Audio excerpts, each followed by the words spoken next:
So this week I gave my coaches a coach reality check. And it's something that I like to do every now and then to kind of get their feedback and see where they are and how they can improve and what's kind of going on. And so I kind of wanted to talk through these questions because a lot of times we get the similar answers and we're all kind of struggling on the same thing, but we aren't connected. So we don't know it and we're not quite sure how to combat these things to move forward past those plateaus and really dig deep and see how we can change our actions daily to change our results. I mean, that's essentially what everybody wants to do, is see results in some shape or form as a coach. So the first question I asked is, what is the one activity that I avoid in my business? And every single one of them listed something about the 3 vital behaviors. More specifically, inviting, forms, follow-ups, talking to people, tracking their business. And it's interesting because these simple steps are laid out for us and they should be so straightforward if we're working from a list and really tracking our business day to day. Now, I'm not talking about writing on a piece of paper and telling, on a post-it here and there. Like, you have to have a system in place to say, okay, this is where I'm slacking. This is how I'm going to combat that. And if you haven't read the book, Eat That Frog yet, it's a great one to just realize you got to just go in deep, right? Like bungee jump in and get in that freezing cold water and do the thing that you hate most or you dislike most first so that it's done and out of the way for your day. And you can kind of move forward to those things that you love about coaching. And no matter what, you're going to get them done, right? So that's kind of my advice on the 3 vital behaviors. They're easy to do and easy not to do. And those that are successful buckle down and do them no matter what. So you have to get over yourself and just realize, okay, this is the thing I'm struggling with, so this is what I'm going to do first, no matter what. The second question I asked is, what is the one area I waste too much time? A lot of people say Facebook, overanalyzing what they're actually sharing and doubting themselves. I like to say you really need to focus on your personal development to combat this question.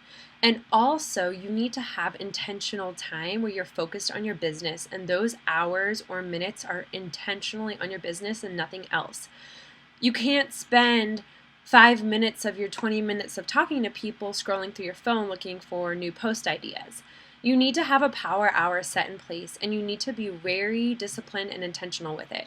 Because most of my coaches that are not successful are not taking it seriously. But when you have that focused, intentional time, it really makes a huge difference, not only to have the time to work on your business, but also that freedom to spend time with your family and friends, which is what most of us are building. So instead of spending 3 hours scrolling on Facebook, you could shut the chat off, or there's a bunch of websites that will actually shut your Facebook off, and you can pick out everybody that you want to message, bring up their message, type it out, and then all at once put the chat back on and just hit send. And it's done for the day. There's no more messages, there's no more friend requests, nothing. But you have to find that time and that place in your home where you have no distractions. Because yeah, it's great to spend 4 hours sometimes on your business, but most of us are working full time on top of coaching. And so we need to be very strategic and organized with what we're doing and when we're doing it. And if you're not someone that likes to be organized, you need to find a system that works for you so that you're not wasting hours on Facebook. I tell my coaches after 2 months to stop following other top coaches, because you really start to compare yourself to other people on as a coach in Beachbody, and it's not a fair comparison. You can't compare your chapter 1 to their chapter 10. So find a system that works for you and stick with it and be disciplined about it and track it every single day. What is the one excuse that's holding me back right now? And most of you guys say you're busy or fear. And it's something that I struggle with too, and something that is a mindset shift for the fear of doing things. But I kind of just push my coaches to post things that are scary and turn off all of their social media for an hour.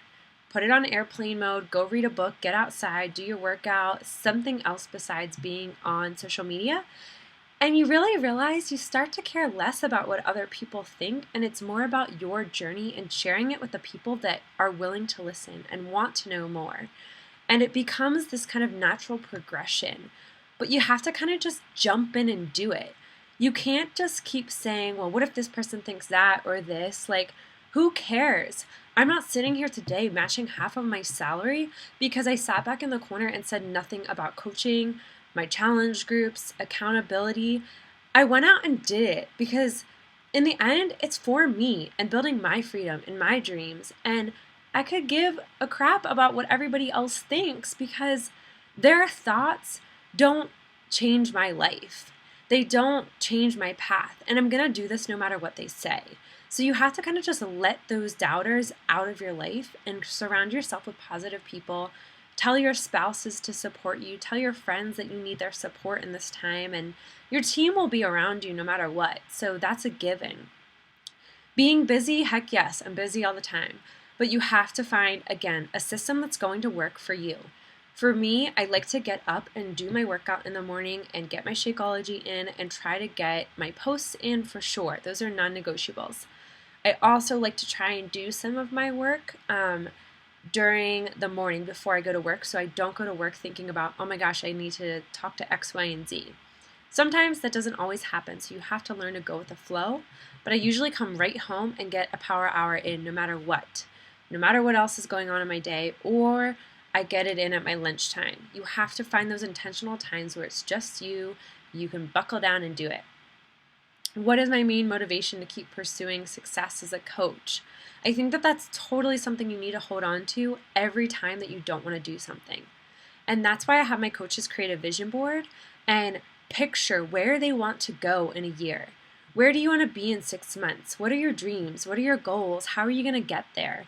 Because I have mine by my desk and it drives me every single time I want to give up and I don't want to talk to people and I just want to go to bed. And it's easy to do those things, right? But we all know it takes that hard work to push through and make a successful business. Most people say inviting is something if they did more, they would be further along. This is something I myself struggle with, and I literally just have to work from a list. I have to make a list every month, and if I don't, it's just kind of like throwing it out there. I will say that one thing that saves me a lot of months is that my posts are very intentional. If I am going after recruits for my challenge group, I'm going to build that value and share the things that are really cool people want to know more of. That means good recipes, results of other challengers, how my life has changed in the past year being in challenge groups and what that feels like and what that means and building that story. I think that really consistently showing up with what you're doing in your life and how you're doing it is going to really help your conversations. So they really go hand in hand. You can't have one without the other. And that's where a lot of the times people drop the ball. They're either really good at social media and posting, but they don't back it up with the work behind the scenes. It's not so fun. And then there's also people that will really be good at conversations and connecting with people, but they're not sharing what they're doing. And so you're not backing up the work that you're preaching. So they really go hand in hand, and it's important to do both. A lot of people, personal development is the first thing that goes. And I say it all the time, I was the number one skeptic of personal development. My first 3 months as a coach, I pretty much did a few podcasts here and there, and that was it. When I made a valid decision, I'd say at the end of 2014, about 3 months into my coaching, to do personal development every day, no matter what, it completely changed my business for the better. It has pushed me through moments at 9:30 on the 31st of the month when I want to give up. It's pushed me through, and I've gotten that last Success Club point and made it happen, no matter what. So if you're not doing personal development, you're hurting yourself by not doing it. You have to make your personal development reflective of where you are that day and what you need more of. And don't be afraid to change it up. If you don't like 10 pages into a book, drop it and move on to the next one. I like personally podcasts because I can fit them in during work instead of listening to music or on my car ride to work. Finding those times where I'm not doing anything mentally, so why not fill it with great stuff? So I hope those kind of help you out, and hope you rethink how you want to end the year and how you want to start 2016, because you are the controller of your destiny and you are the only person that holds you back from success. And when I unlocked that key in myself, I realized how special this was and how I needed to hold on to it and share it with as many people as possible. So I hope that you will share that as well and hold on to that as well, because you are worth the change and you are worth the freedom and dreams you have for yourself. So I hope you take these to heart and get to your reality and get to where you need to improve, because you're worth it.